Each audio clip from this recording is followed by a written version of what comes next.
Okay, we're back. Back to normal. No more ranting and talking stuff. We're just back talking about a plugin that, of course, is free because, we're all about free plugins on this channel. And the one I want to talk about today is Barrier, another free plugin. It's by Kit Plugins, and it's another saturation plugin. So if you remember, like some time ago, I don't know, I lose track of time really easily.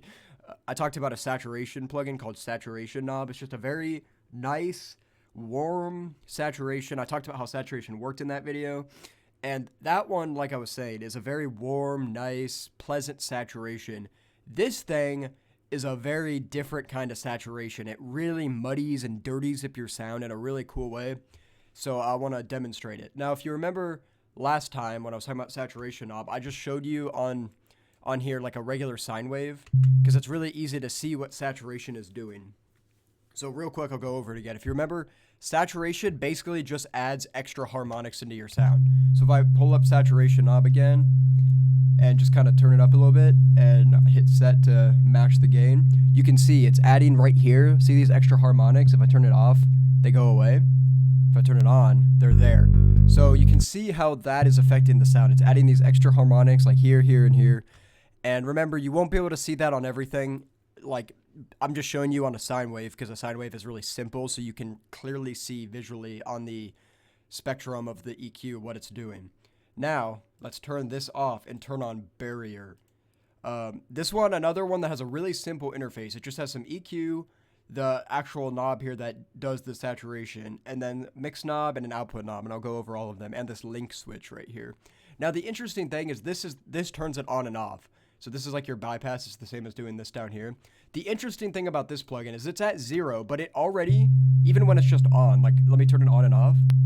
That's off. That's on. You can already see it's adding an extra harmonic just by being on. So that's an interesting thing to think about. I guess if you want to use it as a really light thing, you can just add it and it'll add a little bit there.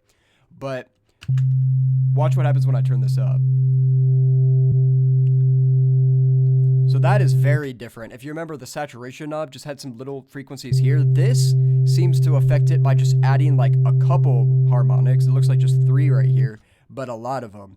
So that's kind of why, based on what I can see, why this one really dirties up your sound, because it doesn't add as many harmonics, but it seems to add fewer just really strong, aggressive ones, I guess. Like, I'm not really explaining that in the right way, but you can take that where you can see how it affects the sound differently from saturation knob. This is a much dirtier, much more aggressive saturation, and it sounds really good on like bass and stuff, which I'll show you in a minute.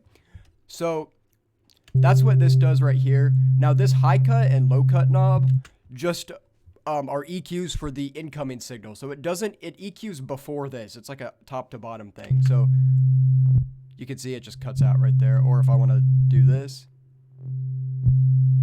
cutting out the low end. So these are just EQs, filters basically. They're not even EQs, it's just filters because they're just sweeping the low and highs there.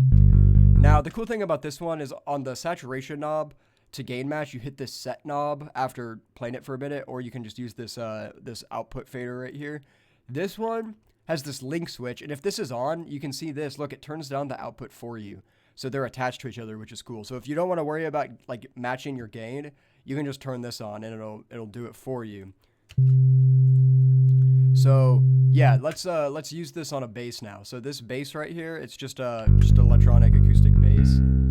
Let's turn the Barrier on, and remember at 0, this is already affecting your sound as I showed you earlier. But you can start pulling this up. Around 6 is when it really gets noticeable. Very gritty, very dirty, very cool sounding. And I would imagine that this plugin would sound really good on live instruments. Like if you have a guitar that you want to muddy up or dirty up, kind of make more aggressive, I think this could sound really cool on it. Kind of like Guitar Rig 6 if you've ever used that before, but this is just for saturation. But, I didn't process the bass anymore here. But, and then, if you want, you could like cut some of the highs. And then this mix knob down here is it's just a wet dry mix. So I guess in theory, you could do a send of this where you just keep this at 100, but there's no reason to do that because you don't need to preserve the dry signal here. So yeah, Barrier, I would recommend getting this plugin. It's free as always. Just a really cool alternative to saturation knob. I use them in different situations. Again, I use this one if I'm trying to muddy up, bury, not muddy up, that's not the right term. Like, you can hear it, like making a signal more aggressive, more, it's a similar reason you'd use saturation knob, but saturation knob is more if you're trying to get that warmth and more presence in the mix. This is a much more affected signal. It's not just about giving it presence in the mix. It's about giving it a certain sound. Now, again, I'd warn against, don't use this too much. I mean, if you turn it up to 11, there's nothing wrong with that. But, like, that is very affected. So just, blend it in as much as you want. That's for you to decide. But, yes, Barrier by Kit Plugins, go check it out. It's very cool.